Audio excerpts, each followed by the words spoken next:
नमस्कार दोस्तों। वीडियो है हिंदू मैरिज एक्ट से संबंधित। यानी हिंदू मैरिज एक्ट में जो धारा 5 है उसमें जो निर्धारित है कि कैसे आप एक हिंदू मैरिज को वैध मानेंगे कि सही मानेंगे कि ये लीगल है, इसी के बारे में जानेंगे। जो कि आज के डेट में बहुत ही महत्वपूर्ण सवाल आती है कि एक वैलिड मैरिज कैसे कहलाएगा हिंदू मैरिज एक्ट के अकॉर्डिंग। तो वीडियो में पूरे बने रहिए और अपने सबको जानना है कि हिंदू मैरिज एक्ट के अकॉर्डिंग धारा 5 में किस तरह से आप जानते हैं वो शर्तें, जो शर्तें हमें वैध विवाह को बताता है, या तो वैध हिंदू विवाह की शर्तें क्या है जो अनिवार्य है, और वह हिंदू मैरिज एक्ट के सेक्शन 5 में बताया भी गया है। एक बाय एक करके हम कर लेते हैं टॉपिक को क्लियर, जो कि आपके स्क्रीन पर मैं इसीलिए देता रहता हूं ताकि आप क्या करें, नोट्स भी बना सके, स्क्रीनशॉट ले सके और अच्छे से समझ सके। तो सबसे पहले जो टॉपिक है वो है एकल विवाह, जिसे मोनोगेमी कहते हैं।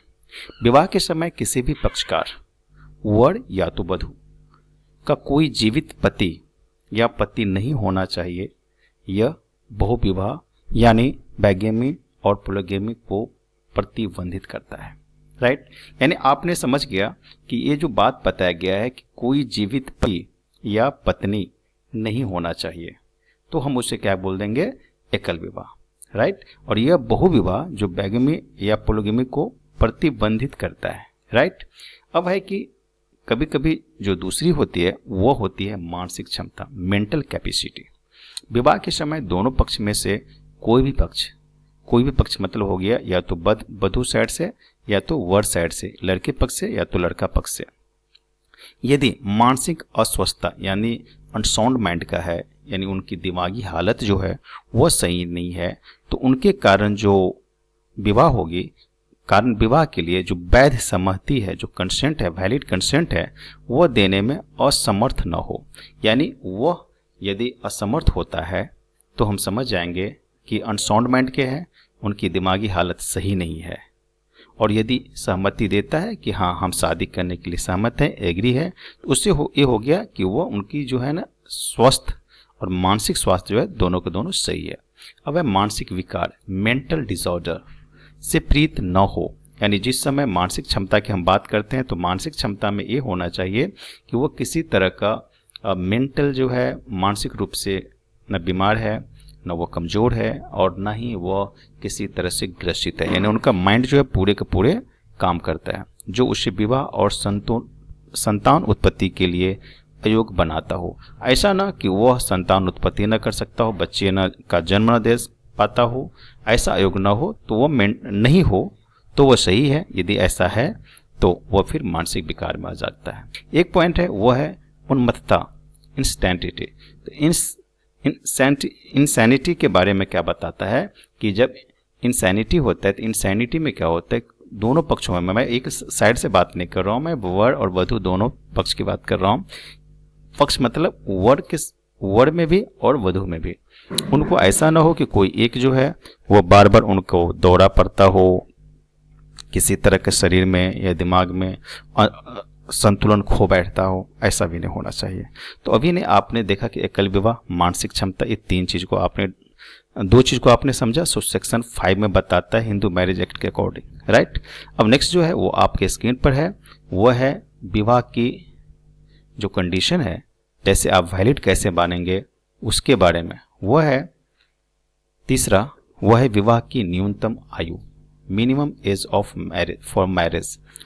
मैं यहाँ पर एक एक करके बात करूँगा। वो है पहले जैसे वर यानी लड़का का, और फिर है लड़की का यानी वर और वधू का। इसमें जैसे बताया गया कि हिंदू मैरिज एक्ट के अकॉर्डिंग कम से कम जो आयु होना चाहिए, जो एज होना चाहिए, वो होना चाहिए वर का 21 साल और वधू का 18 वर्ष की आयु पूरी कर लेनी चाहिए। यदि इससे कम एज का है तो वो बाल विवाह हो जाएगा। फिर वह जो है कानूनन क्या होगा, तो अवैध भी होगा और सजा भी इसके लिए मिलेगी, जिस पर बैन लग चुका है।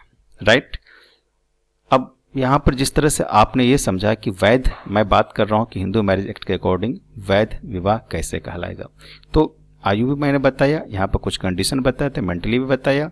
अब आगे है कि प्रतिसिद्ध नातेदारी की डिग्रियाँ, यानी डिग्री प्रोहिबिटेड रिलेशनशिप, किस तरह का रिलेशनशिप पूरे मना है। यह जानना भी आपके लिए बहुत ही महत्वपूर्ण है। पक्षकार एक दूसरे के बीच प्रतिसिद्ध नातेदारी की डिग्रियों में नहीं होना चाहिए। नातेदारी की डिग्रियों में क्या होता है? यह तब होता है जब कोई खास अपना हो, यानी भाई बहन हो या अगल बगल में हो, पूरे अगल बगल मतलब ये दूसरे फैमिली से ना होकर के अपने ही फैमिली के जनरेशन का हो, जब तक कि उन दोनों की नियंत्रण करने वाली प्रथा जैसे रूढ़ी या प्रथा ऐसे विवाह की अनुमति नहीं देता हो।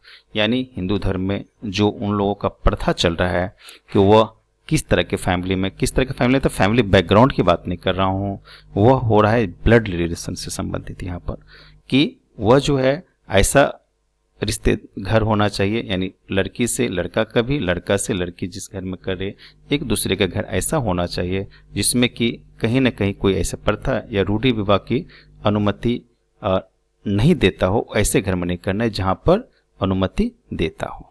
राइट।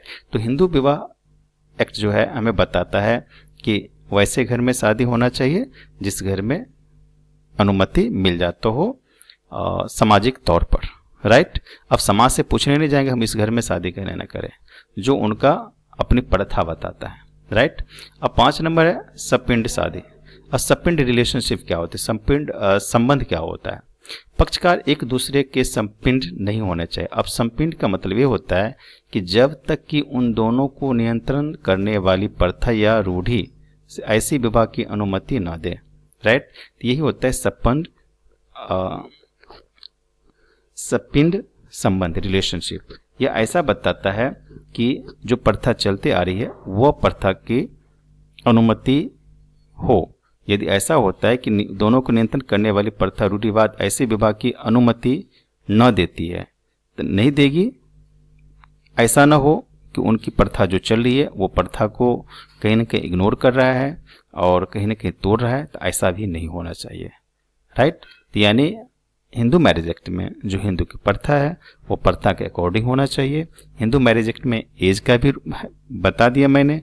हिंदू मैरिज एक्ट में वैध तब होगा जब यदि उनके पास उनकी पत्नी या पति दोनों में नहीं रहता है तब वो कर सकता है। मैंने एक वीडियो और बनाया था जिसमें मैंने आपको साफ साफ बताया था यदि एक पत्नी है और उनसे तलाक भी न लिया हो और वो पत्नी है ही उनकी पत्नी के रूप में और दूसरी शादी कर लेता है तो वो कहीं ना कहीं वैलिड मैरिज नहीं कहलाएगा। तो शुरू में जैसे मैंने बताया आपको कि दोनों में से कोई पक्ष का न रहना, अकेला हो जाना, तब वो दूसरी शादी कर सकता है, तब वो वैध होगा।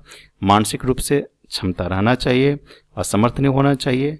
एज का भी बात है और नातेदारी की डिग्रियां भी बातें हैं कि रिलेशन में कहाँ तक पहुंच पा रहा है, जहाँ तक शादी होने वाली होगी उनकी प्रथा में उनसे शादी किया जाए।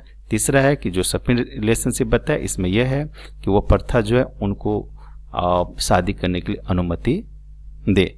यदि नहीं देता है तो वो कहीं ना कहीं प्रथा जो है वो गलत हो जाएगी, वो वैलिड नहीं होगी। तो वो प्रथा को भी ध्यान में रखना है, वो हिंदू शादी की प्रथा को याद रखना है। राइट। उम्मीद करता हूँ कि यह हिंदू मैरिज एक्ट की जो सेक्शन 5 है वह जो शर्तें हैं वो आवश्यक शर्तें आपको समझ में आया होगा। यदि आप चैनल पर नए हैं तो बिल्कुल सब्सक्राइब कर लीजिए, शेयर कीजिए। Thank you so much.